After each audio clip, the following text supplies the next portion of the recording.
Bismillahirrahmanirrahim. Assalamualaikum warahmatullahi wabarakatuh.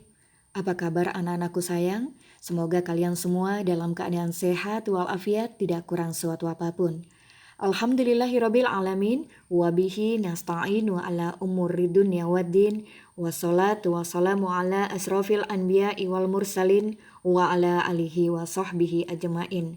Qala rabbi srohli sadri wa yasirli amri wahlul uhdatan min lisani yafqahu qauli. Amma ba'du. Kembali Ibu ucapkan selamat datang siswa-siswi tahun ajaran baru 2020-2021. Kalian adalah anak-anak yang hebat dan insya Allah berakhlak mulia.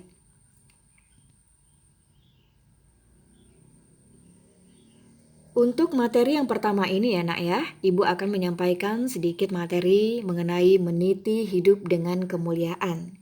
Masih ingat kan dengan nama Ibu? Panggil saja Ibu Imas.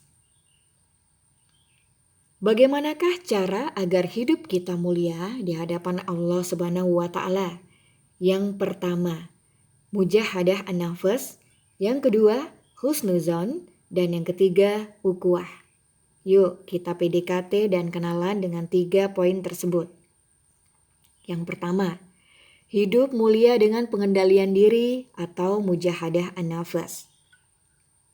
Pengendalian diri adalah kontrol diri atau mujahadah an-nafs, menahan diri segala dari perilaku yang dapat merugikan diri sendiri dan juga orang lain, seperti sifat serakah atau tamak.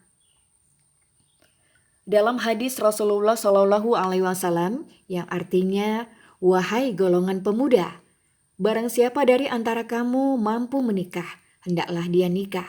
Karena yang demikian itu amat menundukkan pemandangan dan amat memelihara kehormatan. Tetapi barang siapa yang tidak mampu, maka hendaklah dia puasa. Karena puasa itu adalah menahan nafsu baginya. HR Bukhari.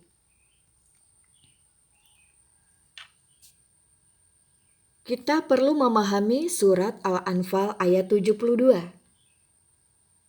Di sini kandungan surat Al-Anfal ayat 72. Yang pertama, mujahadah an-nafs seperti dicontohkan oleh kaum mujahirin. Yang kedua, berani menanggung resiko ketika memutuskan berhijrah meninggalkan kampung halaman. Dan yang ketiga, sikap simpati dan empati terhadap persoalan yang dihadapi oleh saudara kita sesama muslim. Dan yang keempat, mujahadah an-nafs adalah satu kunci sukses bagi kaum muslimin.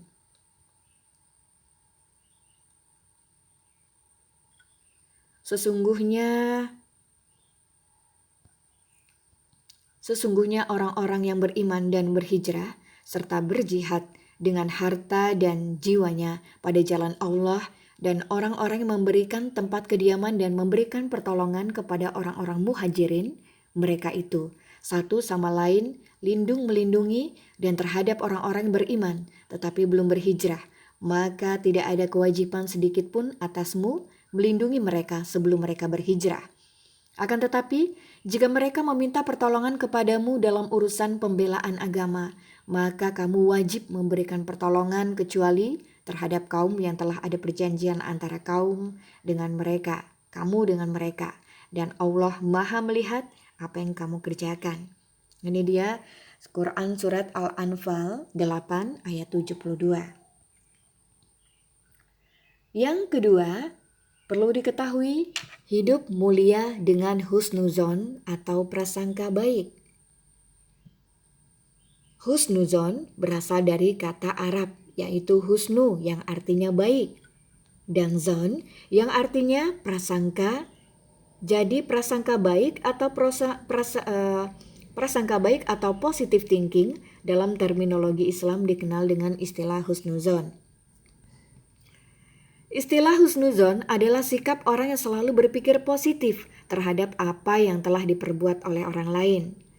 Husnuzon dikelompokkan ke dalam 3 bagian, yaitu yang pertama, husnuzon kepada Allah Subhanahu wa Ta'ala, yang kedua, kepada diri sendiri, dan yang ketiga, husnuzon kepada orang lain. Lawan dari sifat ini adalah buruk sangka, yaitu su'uzon, yaitu menyangka orang lain melakukan hal-hal buruk tanpa ada bukti yang benar. Sini kita dapat mengambil hikmah, prasangka baik adalah sifat yang sangat penting dimiliki oleh setiap orang yang beriman. Sebaliknya, prasangka buruk adalah sifat yang harus dijauhi dan dihindari. Mulai sekarang, untuk anak-anakku sayang, jauhilah sifat su'uzon dan kita harus husnuzon kepada siapapun atau juga saudara kita. Dalam Al-Quran surat Al-Hujurat 49 ayat 12 dijelaskan, "Wahai orang-orang yang beriman, jauhilah banyak dari prasangka. Sesungguhnya sebagian prasangka itu dosa. Dan janganlah kamu mencari-cari kesalahan orang lain. Dan janganlah ada di antara kamu yang menggunjing sebagian yang lain. Apakah ada di antara kamu yang suka memakan daging saudaranya yang sudah mati? Tentu kamu merasa jijik. Dan bertakwalah kepada Allah. Sesungguhnya Allah Maha Penerima Taubat dan Maha Penyayang." Yang ketiga, hidup mulia dengan ukhuwah atau persaudaraan. Pengertian ukhuwah. Ukhuwah atau persaudaraan dalam Islam dimasukkan bukan sebatas hubungan kekerabatan karena faktor keturunan saja. Tetapi yang dimaksud dengan persaudaraan dalam Islam adalah persaudaraan yang diikat oleh tali akidah atau sesama muslim. Dan persaudaraan karena fungsi kemanusiaan sesama manusia makhluk Allah Subhanahu wa Ta'ala. Kedua, persaudaraan tersebut sangat jelas dicontohkan oleh Rasulullah SAW, yaitu mempersaudarakan antara kaum muhajirin dan kaum ansar, serta menjalin hubungan persaudaraan dengan suku-suku lain yang tidak seiman dan melakukan kerjasama dengan mereka. Dalam Quran surat Al-Hujurat 49 ayat 10 yang artinya, "Sesungguhnya orang-orang mukmin itu bersaudara. Karena itu, damaikanlah antara kedua saudaramu yang berselisih dan bertakwalah kepada Allah agar kamu mendapat rahmat." Demikianlah anak-anak ibu sayang, penyampaian materi yang dapat ibu sampaikan untuk kesempatan hari ini. Semoga kalian dapat memahami dan bisa mengerti apa yang ibu sampaikan di kesempatan hari ini. Jika mungkin ada suatu pertanyaan dan ada sesuatu yang ingin ditanyakan, silahkan bertanya kepada ibu karena nomor WA ibu sudah ibu cantumkan ya sebelumnya. Kalau mungkin belum hafal lagi, simpan 0856 69 34 9300. Demikianlah, terima kasih. Mohon maaf apabila mungkin ada tutur kata yang kurang berkenan atau juga kata-kata yang tidak baik tadi. Ibu akhiri, wabillahi taufik walhidayah. Wassalamualaikum warahmatullahi wabarakatuh.